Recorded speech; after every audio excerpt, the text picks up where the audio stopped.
আসসালামু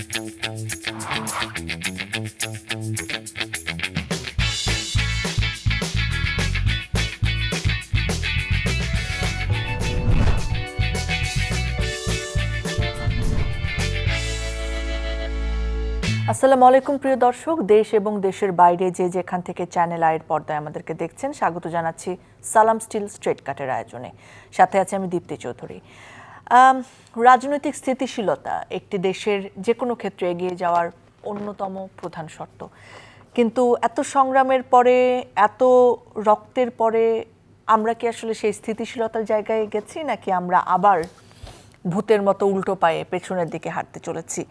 এই প্রশ্নগুলো তো আমাদের মনে থাকেই যখন আমরা দেখতে পাই যে যে দলগুলো আসলে অভ্যুত্থানের পক্ষে সকলে একসঙ্গে লড়েছেন, তাদের মধ্যেই রাজনৈতিক বিভেদ, তারাই একে অপরকে মারছেন রাস্তায় ফেলে, এবং রাজনৈতিক বিভেদ থাকবেই, কিন্তু তারপরেও তো আমরা চেয়েছিলাম যে বাংলাদেশের স্বার্থে আসলে সকলেই একটা স্থিতিশীল পরিস্থিতির দিকে এগিয়ে যাবেন। সেখানে আমরা কতদূর এগোচ্ছি নাকি পিছুচ্ছি, এই সকল বিষয় নিয়ে কথা বলতে চাই আজকে। আমাদের সঙ্গে অতিথি হিসেবে উপস্থিত রয়েছেন বাংলাদেশ সুপ্রিম কোর্টের সিনিয়র আইনজীবী এবং বাংলাদেশ জামায়াতে ইসলামের কেন্দ্রীয় কর্ম পরিষদের সদস্য অ্যাডভোকেট শিশির মনির। আসসালামু আলাইকুম, স্বাগতম আপনাকে। ধন্যবাদ। কেমন আছেন? সরাসরি প্রশ্নে চলে যাই। জি, বলেন যে বিএনপি সরকার কেমন দেশ চালাচ্ছে? আসলে মাত্র 2 মাস পার হলো, তো কনক্লুসিভ কিছু বলাটা ঠিক হবে না, কিন্তু আমি দুটো সিমটম দেখতে পাই। একটা সিমটম অ্যাকসেপ্টেবল আর একটা সিমটম নট অ্যাকসেপ্টেবল, আনঅ্যাকসেপ্টেবল। পজিটিভটা আগে বলি যে অ্যাকসেপ্টেবল সিমটম কোনটা। অ্যাকসেপ্টেবল সিমটম আমি দেখতে পাই যে প্রাইম মিনিস্টার ইন্ডিভিজুয়ালি বেশ কিছু ট্র্যাডিশন ব্রেক করতে চাচ্ছেন। তিনি প্রোটোকল ব্যবহার করেন কম, তিনি সাশ্রয়ী হতে চান, তিনি নিজেই কোদাল দিয়ে মাটি কাটতে চান, কেটেছেন। তিনি সময় মতো অফিসে চলে যান, অনেক রাত পর্যন্ত অফিস করেন। এগুলো দেখে মনে হয় this is a good approach, standard approach. আবার অ্যাট দ্য সেম টাইম 5ই আগস্টের পরে যে সেটেলমেন্টটা করেছিলাম আমরা, ঐকমত্য কমিশনের যে সিদ্ধান্তগুলো হয়েছিল, হওয়ার পরে একটা প্রেসিডেন্সিয়াল আদেশ জারি হয়েছিল, যার ভিত্তিতে নির্বাচন হলো এবং গণভোট হলো। নির্বাচনের রেজাল্ট হলো পার্লামেন্ট, এটিকে তারা মানছেন। গণভোটের রেজাল্ট হলো সংবিধান সংস্কার পরিষদ, এটিকে তারা মানছেন না। না মেনে একটা কনফিউশন ক্রিয়েট করেছেন। এই কনফিউশনটা ক্রিয়েট করাটা তাদের ঠিক হলো না, স্ট্র্যাটেজিক্যালিও ঠিক হলো না, প্রকৃত অর্থেও ঠিক হলো না বলে আমার অ্যাসেসমেন্ট। আমি মনে করি অভ্যুত্থানের পক্ষের যারা ভূমিকম্প সহনীয় মোস্ট ডিউরেবল দেশের প্রথম থার্মেক্স রড সালাম স্টিল। সালাম স্টিল বোঝে ডিউরেবিলিটি। সালাম স্টিল মোস্ট ডিউরেবল স্টিল। পার্লামেন্টে আছেন, সরকার কিংবা ফর কিংবা এগেনস্ট, এই সমস্ত ব্যাপারে এখনই মিসআন্ডারস্ট্যান্ডিং তৈরি করাটা ঠিক হলো না। বিরোধী দল হিসেবে জামায়াতে ইসলামের যে জোট, তারা কেমন করছেন, মানে আপনাদের দল কেমন করছে? এটাও একই উত্তর হবে, too early to say. But আমি যেটা দেখছি, এখানেও কি দুইটা অ্যাপ্রোচই আছে নাকি একটা অ্যাপ্রোচ? বিরোধী দল থেকে যারা সংসদে গিয়েছেন, সরকারের মধ্যে অনেকে আছেন ফর দ্য ফার্স্ট টাইম এবার সংসদে গিয়েছেন। সংসদীয় রীতিনীতি, সংসদীয় কালচার, সংসদীয় প্রথা, এগুলোকে আয়ত্ত করতে একটু সময় লাগে। প্রথম দিন যখন পার্লামেন্ট শুরু হলো, তখন বিরোধী দলের যেমন পারফরমেন্স ছিল, আজকে এসে কিছু ইমপ্রুভ হয়েছে। এবং যে বিষয়গুলো তারা 68 বিধিতে কিংবা 71 বিধিতে পার্লামেন্টের ভিতরে তোলার চেষ্টা করেছেন কিন্তু সেটেল হয়নি, টকড আউট হয়ে গেছে, সেই বিষয়টি তারা পার্লামেন্টের বাইরে পাবলিক ডোমেইনে অপিনিয়ন ফর্মুলেট করার চেষ্টা করছেন। তারা জনগণকে সাথে নেওয়ার চেষ্টা করছেন, প্রেশার ক্রিয়েট করার চেষ্টা করছেন। ফলে এজ অফ টুডে আমি বলতে চাই দিস ইজ, বিরোধী দল মোটামুটি রাইট ট্র্যাকে আছে। বাকিটা নির্ভর করবে সরকার এবং বিরোধী দলের কর্মকাণ্ডের ধরনের উপরে। বিশেষ করে তেল এর সংকটটা নিরসনে যে ধরনের জাতীয় প্রবলেম হিসেবে আইডেন্টিফাই করে একটা জয়েন্ট কমিটি গঠন করেছেন, প্রস্তাবটা বিরোধী দলের নেতা দিয়েছেন, এটাকে আমি মনে করি this is positive sign. National issue তো ন্যাশনাল ইস্যু, তেল তো কোনো দলের না, কোনো সরকারের না, কোনো পক্ষের না, সকলের। সুতরাং it has to be solve in a combined form. এই approach is a good approach. আবার ছাত্রদের মধ্যে বিভিন্ন ইউনিভার্সিটিতে যেগুলো হচ্ছে, this is not acceptable. Okay, তো এই জায়গায় যখন আসলেন, মানে গুপ্ত রাজনীতি আসলে কি শিশির মনির? মানে গুপ্ত রাজনীতি চলবে না, প্রকাশ্য রাজনীতি করতে হবে, কেন শিবিরের সাথে গুপ্ত রাজনীতিটা যাচ্ছে এবং কেন আপনারা কমিটি বিভিন্ন জায়গায় প্রকাশ করছেন না? এখন একটু বলেন গুপ্ত রাজনীতি। আমার কাছে খুব ফানি মনে হয়। আমার কাছে মনে হয় যে দেশে এত প্রবলেম থাকতে, এত কিছু থাকতে, ছাত্রদের এত ক্রিয়েটিভ এনভায়রনমেন্ট ক্রিয়েট করা, এগুলো বাদ দিয়ে কে সুপ্ত কে গুপ্ত এই আর্গুমেন্ট করে কি ফায়দা হবে? না, এটা তো একটা গুরুত্বপূর্ণ ইস্যু বটে। মানে ধরেন বিগত সময়ের রাজনীতি এবং ছাত্র রাজনীতিকে তো আপনি ফালাই দিতে পারবেন না। এখন গুপ্ত মানে ধরেন লুকায় থেকে বা অন্য দলের ডিসগাইজ থেকে রাজনীতি করার প্রয়োজন কি সত্যি সব সময় পড়ে, নাকি আসলে লড়াই করে নিজের পরিচয়ে রাজপথে থাকা উচিত? আচ্ছা বলেন তো, একটা রাজনৈতিক দলে নানান কিসিমের লোক থাকতে পারে না?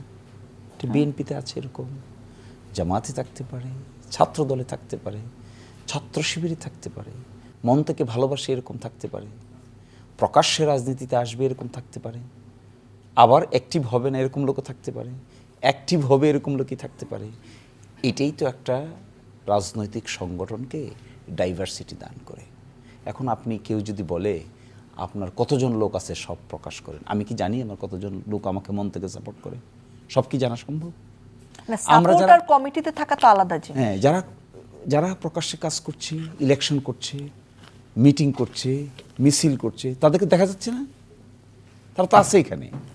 আপনি তার সঙ্গে ডিল করবেন, তাকে কে ভালোবাসে কিংবা তাকে কে সাপোর্ট করে, কোন জায়গায় বসে তার মতাদর্শের লোক আছে, এটাকে খুঁটিয়ে খুঁটিয়ে বের করা তার দায়িত্ব। এটা আমি বলতে পারি? আপনার কথা আমি বলতে পারি? এটা না, আপনার জীবনে সাপোর্টার থাকা এবং আপনার কর্মী হিসেবে থাকা, দলে থাকা, সেটা তো আলাদা বিষয় আছে। মানে মানে আচ্ছা, ধরেন জামাত শিবির কিংবা মানে জামাত এবং শিবির, তাদের সব কমিটি কি প্রকাশ্যভাবে আছে আপনাদের? অবশ্যই। আপনি একটা জিনিস দেখেন তো, কত লোক বিএনপির কর্মী আছে আপনি জানি, আমরা জানি। আপনি কোনো লিস্ট পাবেন? হ্যাঁ, ওদের কাছে লিস্ট আছে। কোথায় লিস্ট? আপনি দেখেন তো, বিএনপির কেন্দ্রীয় এটা দেখেন না? আমরা তো, আমাদের মজলিসে শোরা আছে, আমাদের এক্সিকিউটিভ কমিটি আছে, আমাদের কেন্দ্রীয় অর্গানাইজেশন আছে, সব তো আমাদের ওয়েবসাইটে পাবেন। লিস্টে গিয়ে দেখেন, মজলিস শোরার সদস্য আছে, ছাত্র শিবির গিয়ে দেখেন কারা কার্যকরী পরিষদে আছে, কার্যকরী পরিষদে অতীতে কারা ছিল, কারা কেন্দ্রীয় সভাপতি ছিল, কারা সেক্রেটারি জেনারেল ছিল, সব তো আছে। এবং ঢাকা বিশ্ববিদ্যালয়ের ওয়েবসাইটে গিয়ে দেখেন তো, শিবিরের কমিটির তালিকা দেওয়া আছে ওখানে। এখন কেউ যদি বলে যে অমুক জায়গায় আপনার অমুক লোক লুকিয়ে, এটা কোনো কথা? আমি ভেবেছিলাম 5ই আগস্টের পরে কম্পিটিশনটা হবে যে কে কার চাইতে বেশি ক্রিয়েটিভ কাজ করতে পারে, কে কার চাইতে বেশি ছাত্রদের মনোযোগ আকর্ষণ করতে পারে। আমরা তো ছাত্র ছিলাম বিশ্ববিদ্যালয়ে, আমরা তো দেখেছি কেউ যদি ভালো বক্তৃতা দিত আমরা অ্যাট্রাকশন ফিল করতাম, কেউ যদি ভালো বিতর্ক করতে পারতো আমরা অ্যাট্রাকশন ফিল করতাম। ইটস ট্রু, নো ম্যাটার সে কোন দলের, এটা কখনো মাথায় আসে নাই। আমি ডিইউডিএসে একজন নিয়মিত ঢাকা ইউনিভার্সিটি ডিবেটিং সোসাইটির মেম্বার ছিলাম। আমরা দেখেছি কোনো একজন বড় ভাই যে দলেরই হোক না কেন, লেফট হোক রাইট হোক, ওয়ে অফ প্রেজেন্টেশন দেখে আমরা অ্যাট্রাকশন ফিল। আপনি কি ছাত্র জীবনে শিবিরের সাথে জড়িত? হ্যাঁ ছিলাম, আমি শিবির ঢাকা বিশ্ববিদ্যালয়ের সভাপতি ছিলাম, আমি সেক্রেটারি জেনারেল ছিলাম সারা বাংলাদেশে। প্রকাশ্যে রাজনীতি করেছেন? ঢাকা বিশ্ববিদ্যালয়ে ছিলাম আমরা তো। তা আমরা ডিইউডিএসে যখন যেতাম, আমরা যখন দেখতাম একজন খুব গুড পারফর্মিং, স্মৃতিতে আমাদের এটা থেকে যেত। আমার এখনও মনে পড়ে ওই সময় ছাত্রলীগের সংগঠনের সঙ্গে যুক্ত ছিলেন এক ভাই, যিনি প্রতিদিন আমরা দেখতাম ঢাকা ইউনিভার্সিটি সেন্ট্রাল মসজিদে ফার্স্ট কাতারে গিয়ে নামাজ পড়তেন। এটি দেখে আমরা একটু অবাক হয়ে তাকাই থাকতাম, আরে লোকটা এত পাংচুয়াল। আমি এফরমান হলে ছিলাম, আমাদের হলের টিমে খেলতো যারা ফুটবল, তাদেরকে আমরা আইকন মনে করতাম। ক্রিকেট টিমে যারা খেলতো, এফরমান হল জহুরুল হল পাশাপাশি, এই থেকে ওখানে খেলতো, ওটা এসে এখানে খেলতো, আমরা সাথে সাথে যেতাম, আমরাও খেলতাম, অংশগ্রহণ করতাম, দেখতাম কি সুন্দর করে বলে শট মারে। আমি ব্যক্তিগতভাবে মনে করেছিলাম 5ই আগস্টের পরে এই ধরনের পরিবর্তন হবে। 3টা 4টা 5টা ফোন ব্যবহার করে আশেপাশে 10 জন 20 জন নিয়ে হেঁটে গিয়ে মনে হচ্ছে যেন একটা ভিন্ন গ্রহ থেকে একজন এসে রাজনৈতিক ছাত্র সংগঠনের নেতা। এটা না তো, ইট শুড নট বি।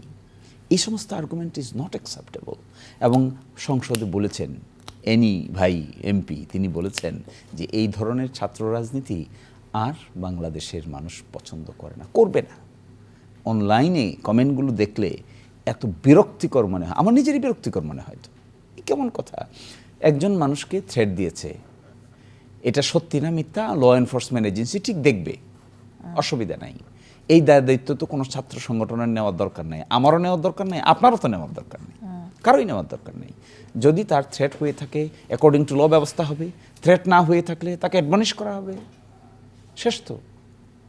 এর বাইরে কি এখানে? এখন আমি গুপ্ত আপনি সুপ্ত, আপনি সুপ্ত আমি গুপ্ত, আমি বলি একজনে বলে অমুক অমুক মন্ত্রী মিনিস্টার যিনি উপদেষ্টা ছিলেন আগের সরকারের, এখন এসে এখানে মন্ত্রী হয়েছেন, অ্যাটর্নি জেনারেল এটা হয়েছেন।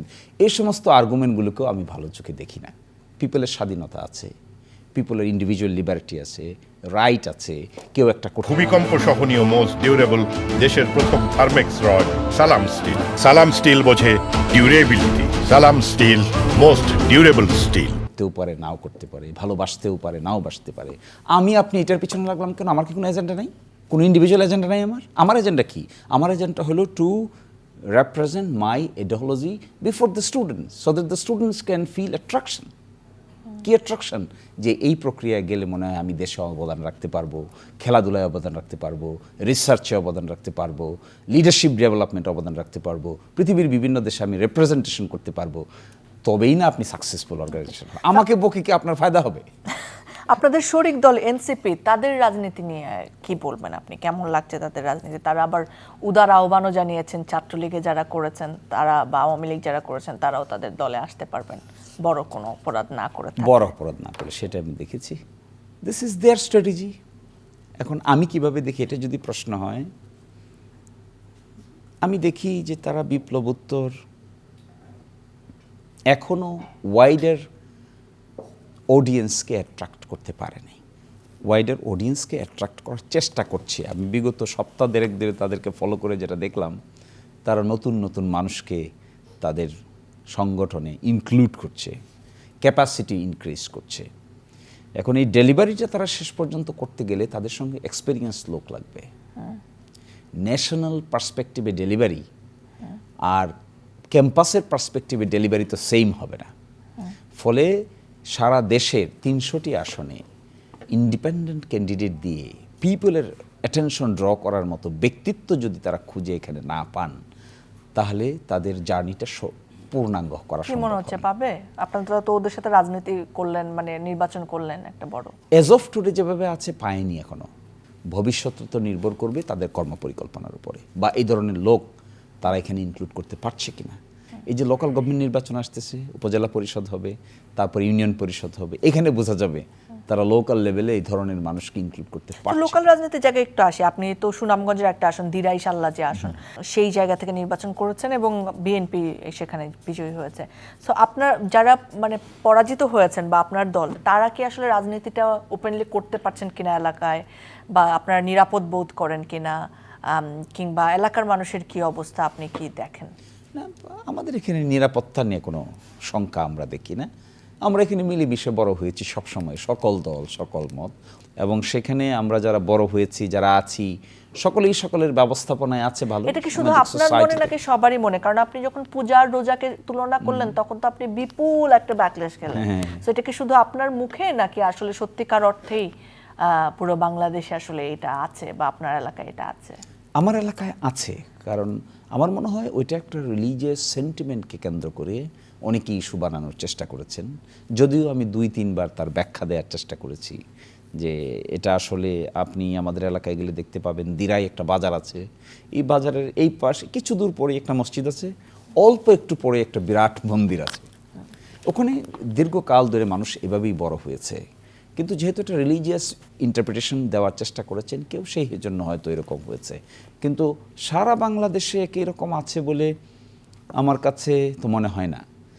কিন্তু আমার এলাকা একটু ডিফারেন্ট। আমি শুধু সুনামগঞ্জেই না, সিলেটেও আমি দেখেছি একটু ডিফারেন্ট, এবং আগেও ছিল এরকম ডিফারেন্ট। আজ থেকে ৫ বছর আগেও ছিল।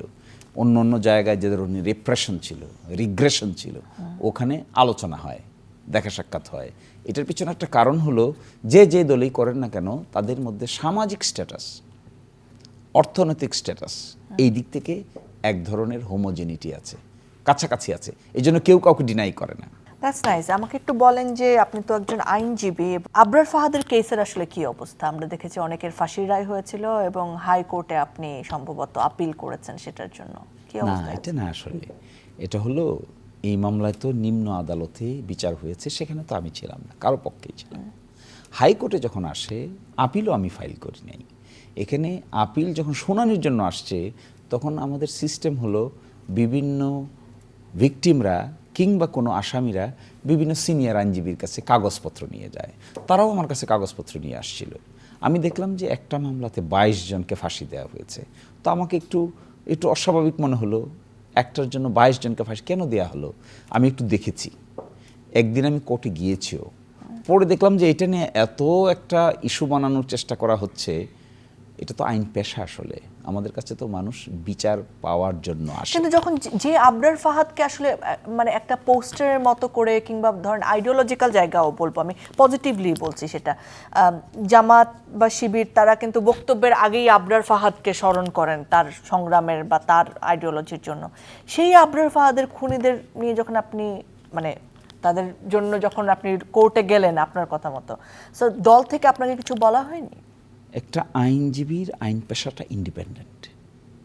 এই ইন্ডিপেন্ডেন্ট আইন পেশায় যখন একটা মামলা আপনার কাছে আসবে, সেটা যদি আপনি বিচার নিশ্চিত করতে চান, তাহলে অবজেক্টিভলি দেখতে হবে। বিচার এমন এক জিনিস, এটাকে যখন আপনি কালার দিবেন, ইনফ্লুয়েন্স করার চেষ্টা করবেন, অতিমাত্রায় মিডিয়া ট্রায়াল করার চেষ্টা করবেন, তখন বিচারের অবজেকশনটা নষ্ট হয়ে যায়, অবজেক্টিভিটিটা নষ্ট হয়ে যায়। আমরা এদেশে বহুবার দেখেছি এগুলো, বিচারের আগে বিচার হয়ে যায়, মিডিয়া ট্রায়াল হয়ে যায়, এখানেও মিডিয়া ট্রায়াল হয়েছে, পরবর্তীতে কোর্টগুলোর উপরে সাংঘাতিক প্রেসার পড়ে। এই কেসের বেলায় হয়েছে, আবরার ফাহাদের কেস। এই ক্ষেত্রে আমি আপনাকে যেটা বলছি, আমাদের দেশে আপনি আরেকটা দেখবেন, আপনার কি মনে আছে নুসরাত হত্যা? হ্যাঁ, নুসরাত হত্যা, আবরার ফাহাদের মধ্যে, এই মামলাটার মধ্যে বেশ কিছু বিষয় আছে যেগুলো আইনের দৃষ্টিতে এভিডেন্স আকারে নেওয়াটা ডিফিকাল্ট হবে যদি প্রপার স্ক্রুটিনি হয়। যেমন ধরুন আপনার কো-অ্যাকিউজডের কনফেশন আমাদের আইনে গ্রহণযোগ্য না। অর্থাৎ আমি একটা স্বীকৃতি দিলাম আমি অপরাধ করেছি, আমি অপরাধ করেছি বলে আপনার নামও বলে দিলাম যে আমার সঙ্গে উনিও ছিল। আমাদের দেশের এস্টাবলিশ, ভারতীয় সাবকন্টিনেন্টের এস্টাবলিশ নিয়ম হলো এইভাবে কনফেশন করে স্বীকারোক্তি দিয়ে আরেকজনকে ফাঁসানো যাবে না। আরেকজনকে যদি আপনি স্বীকারোক্তি দিয়ে ফাঁসান, তাহলে ওর বিরুদ্ধে এভিডেন্স, অন্য কোনো এভিডেন্স যদি না থাকে, শুধু এইভাবে কো-অ্যাকিউজডের কনফেশনের উপর ভিত্তি করে তাকে সাজা দেওয়া যাবে না। এটা হলো এস্টাবলিশ প্রিন্সিপাল, আজ থেকে না, বিগত 200-250 বছর থেকে। এবং ভুবনেশ্বর শাহর কেস থেকে আজ পর্যন্ত বাংলাদেশের সুপ্রিম কোর্ট এই থিওরিকে একবারও গ্রহণ করে নাই। কিন্তু এই কেসের বেলা করেছে না, সুপ্রিম কোর্টে এখনো বিচার হয় নাই, এটা তো আপিল পেন্ডিং আছে। বাকিটা দেখতে হবে আমাদের সুপ্রিম কোর্ট কিভাবে সেটা শেষ করে। আমি সেখানে আর যাইনি। আপনি কি এটা ছেড়ে দিয়েছেন? আমি তাদেরকে বলে দিয়েছি। সমালোচনার মুখে এটাও কি আরেক মিডিয়া ট্রায়ালের মুখে ছাড়লেন? না, এটা যেহেতু মানুষের ইমোশন খুব হাই, মানে এই আমি বলেছিলাম, আমি একটা স্ট্যাটাস দিয়ে, যে মানুষের ইমোশন যেহেতু হাই, ইমোশনটাকে রেসপেক্ট করে, ঠিক আছে এটা আমার মতো আরেকজন সিনিয়র আইনজীবী সেটা কন্ডাক্ট করুক, আমার তো কোনো আপত্তি নেই। ওকে, সো আপনার সাথে এর আগেও আমার আরেকটা কেস নিয়ে কথা হয়েছে, ভীষণ আলোচিত কেস, সাগর রুনি হত্যা মামলা, এবং মানুষ এখনো পর্যন্ত অপেক্ষা করে আছে যে এই হত্যা মামলার আসলে কি হবে। একজনও কি আসলে মানে গ্রেফতারও হবে না? যেমন আমরা কিছুদিন আগে দেখেছি যে প্রায় 11 বছর পরে মনে হয় তনু হত্যা মামলার তনু হত্যা মামলার আসামি গ্রেফতার হয়েছেন কয়েকজন। সো সাগর রুনি হত্যা মামলার আপডেট কি আসলে? এটা কেন এখনো ঝুলে আছে? এক সরকার বদলায় কিন্তু এই হত্যা মামলার অবস্থার কোনো বদল হয় না। 5 আগস্টের পরে নতুন সরকার আসলে সরকারের পক্ষ থেকে একটা উদ্যোগ নেওয়া হয়েছে টাস্ক ফোর্স গঠন করার জন্য, ইনভেস্টিগেশনটাকে যেন প্রপারলি কন্ডাক্ট করতে পারে। অ্যাকর্ডিংলি 5 সদস্য বিশিষ্ট একটা হাই র্যাঙ্কিং টাস্ক ফোর্স গঠন করা হয়েছে। সেই টাস্ক ফোর্স প্রথম আদালতে এসে 6 মাসের সময় নিয়েছে। আমরা 6 মাস পরে, ঠিক আছে 6 মাস দেওয়া যেতে পারে, 6 মাসের পরে তারা আবার সময় চেয়েছে। তখন আমরা অপোজ করেছি যে না, আর সময় দেওয়া যাবে না। কেন তারা পারলো না? টাস্ক ফোর্সকে বলেন কোর্টের সামনে এসে এটা এক্সপ্লেইন করতে। তখন তাদের পক্ষ থেকে সময় চাওয়া হলো, সেই সময় আরও 6 মাস দেওয়া হলো। এই 23 তারিখ, এই মাসের 23 তারিখে ওই 6 মাস সময় পার হয়েছে। এই সপ্তাহের মধ্যেই আবার আদালতে আসবে ওই প্রোগ্রেস রিপোর্ট জমা দেওয়ার জন্য। এত ডিলে হওয়ার প্রধান কারণ আসলে দুটো।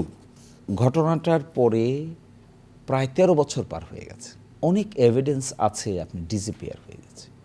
দিন যত যায়, ইনভেস্টিগেশন যত লিঙ্গার হয়, এভিডেন্সেস তত দ্রুত ডিসঅ্যাপিয়ার হয়ে যায়, কালেকশন ডিফিকাল্ট হয়। কিন্তু এই তো 13 বছর পর্যন্ত আসলো কেন? আমার প্রধান প্রশ্নটা ওইটা। আমার ধারণা প্রাথমিক নথি আমি যা দেখেছি সবটা আমি আপনাকে ডিসক্লোজ করতে পারবো না, কারণ একটু আইনগত বার আছে, Confidential ব্যাপার আইনগত থাকে। একটু বার আছে। একটা হাইকোর্টের অর্ডারের ভিত্তিতে এই মামলাটাকে র্যাবের কাছে পাঠানো হয়েছিল তদন্তের জন্য। কিন্তু আমাদের দেশে র্যাবের তদন্তের কোনো অভিজ্ঞতা নাই, এবং তদন্তকারী কোনো সংস্থাও র্যাব না। তদন্তকারী সংস্থা হলো সিআইডি, তদন্তকারী সংস্থা হলো PBI, police bureau of investigation. কিন্তু শুরু থেকে এই মামলাটা উচিত ছিল পিবিআই অথবা সিআইডির কাছে পাঠানো, না পাঠিয়ে র্যাবের কাছে যখন পাঠিয়েছে, এটা কি ইন্টেনশনাল মনে করেন? আমি ওই জিনিসটাকে একটু কলিউসিভ মনে করি।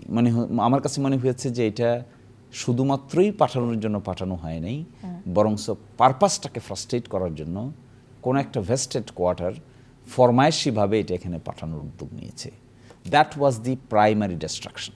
তো তারপরেও এর চেয়ে বেশি যেহেতু আর বলা যাচ্ছে না, এক্সপেক্ট যে আগামীকালকেই এটা আপনারা দেখতে পাবেন আবার আলাপ। ভূমিকম্প সহনীয় মোস্ট ডিউরেবল দেশের প্রথম থার্মেক্স রড সালাম স্টিল। সালাম স্টিল বোঝে ডিউরেবিলিটি। সালাম স্টিল মোস্ট ডিউরেবল স্টিল। আলোচনার কেন্দ্রবিন্দুতে পরিণত হবে।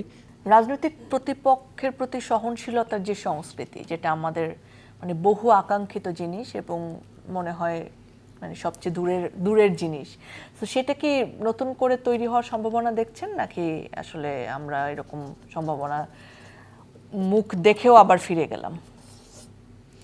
বিগত কয়েকদিনে ছাত্রদের মধ্যে যা হচ্ছে, আমার বিবেচনায় এটা বড় আকার ধারণ করবে যদি উভয় পক্ষ এটাকে কাম এবং কোয়াইট না করে।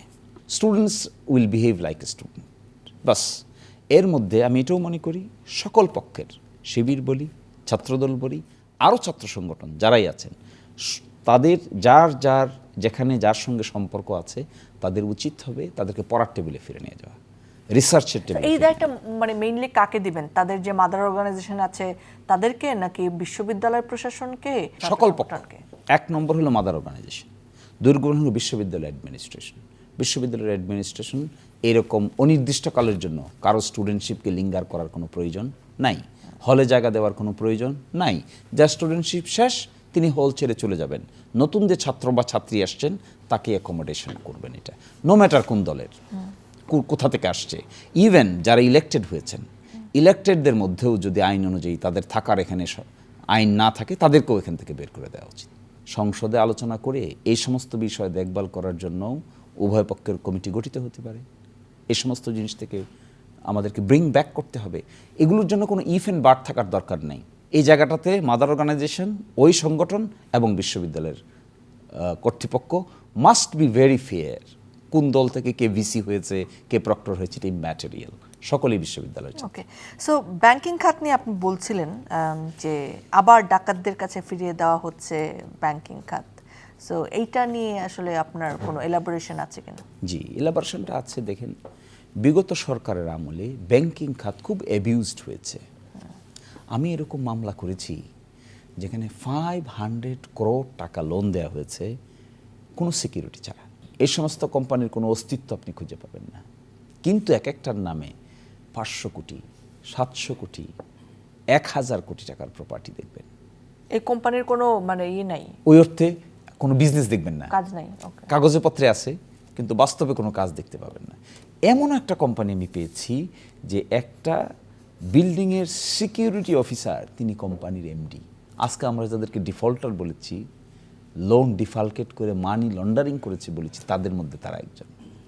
তো এখন এই বিষয়টাকে ইন্টারিম গভর্নমেন্ট এসে অ্যাকোমোলেশন করে একটা প্রসেস বের করেছিল যেন এইটা সরকার থেকে 35,000 কোটি টাকা দেওয়া হয়েছে এই লাইনে, যেন ব্যাংকগুলোকে একটা ফরম্যাটে নেওয়া যায়। এখন এই সরকার এসে কি করেছে, এখানে সেকশন 18 ক সংশোধন করে ওই আইনটা পাশ করেছে। 18 কতে কি আছে, 7% টাকা যদি অরিজিনাল মালিকরা দিয়ে থাকেন, যারা ফোকলা করে দিয়েছেন ব্যাংকে, তারা মাত্র 2600 কোটি টাকা হয় 7% টাকা, আর সরকার থেকে দিয়েছে 35,000 কোটি টাকা। এখন বর্তমান সরকার যে অর্ডিন্যান্সটা পাশ করলো 18 ক অনুযায়ী, সেখানে এসে বলছেন যে ওই মালিকরা যারা অরিজিনাল মালিক ছিলেন, অরিজিনাল মালিকরা 7% টাকা যদি দেন আর বাংলাদেশ ব্যাংক যদি মনে করে, তাহলে তাদেরকে মালিকানা ফিরিয়ে দিতে পারবেন। তো বাংলাদেশে 35,000 কোটি টাকা ইনজেক্ট করা হয়েছে, আর 7% টাকা মাত্র 2600 কোটি টাকা। আপনি এটি দিয়ে যারা মানি ডিফাকেট করেছে, মানি লন্ডারিং করেছে, মানি মার্কেটকে নষ্ট করেছে, ব্যাঙ্কগুলোকে ফোকলা করেছে, তাদের হাতে আবার ফেরত দিচ্ছেন। যে ইট শুড নট বি। এটা যদি হয় তাহলে আবার ক্রাইসিস দেখা দিবে, যে ক্রাইসিসটা হবে মনিটারি লেভেলে বড় ধরনের ক্রাইসিস। মানে আপনি কি মনে করেন যে সরকার আসলে কিছু নীতিহীনতায় বা ভুল সিদ্ধান্তের দিকে এগোচ্ছে? বা ধরেন আমি যদি আরেকটু মানে সহজ করে প্রশ্নটা বলি, যে সরকার গঠনের জায়গায় মানে কে কোথায় আছেন এবং সেই ডিসিশনগুলো নেয়ার জায়গায় কি সরকার কোথাও তাড়াহুড়া বা কোথাও ভুল পথে হাঁটছেন বলে আপনি মনে করছেন কিনা? কয়েকটা জায়গায় আমার কাছে আমি খুবই অবাক হয়েছি। একটা হলো অ্যান্টি কারাপশন কমিশনের যে অ্যামেন্ডমেন্টটা, তারা এটা রিপিল করে দিয়েছেন।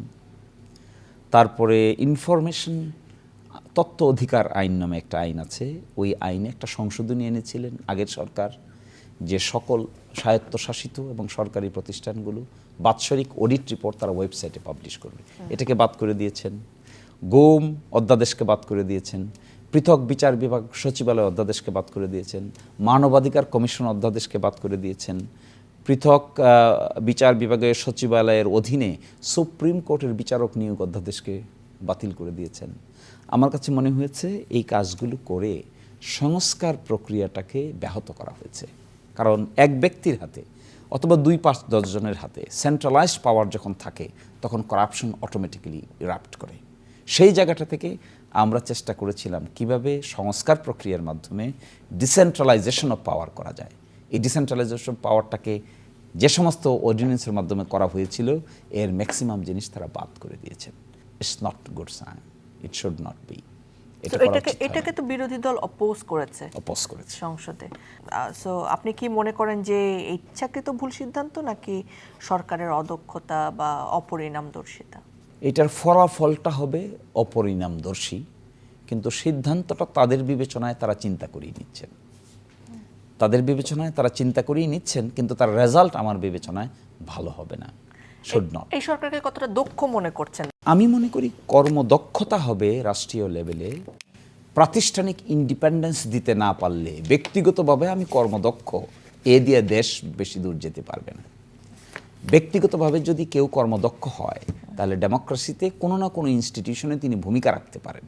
কিন্তু আমি কর্মদক্ষ, এই জন্য দেশ ভালো চলবে, তার চাইতে ইম্পর্টেন্ট হলো ইনস্টিটিউশনগুলোকে যদি ইন্ডিপেন্ডেন্ট ওয়েতে ফাংশন করতে দেওয়া হয়, তবেই দেশ ভালো চলবে। কি স্বপ্ন দেখেন, কেমন বাংলাদেশ চান? আমি দেখি এমন একটা বাংলাদেশ হবে যেখানে ডেমোক্রেসি এস্টাবলিশড হবে, বিচার বিভাগ স্বাধীন হবে, স্বাধীন গণমাধ্যম হবে।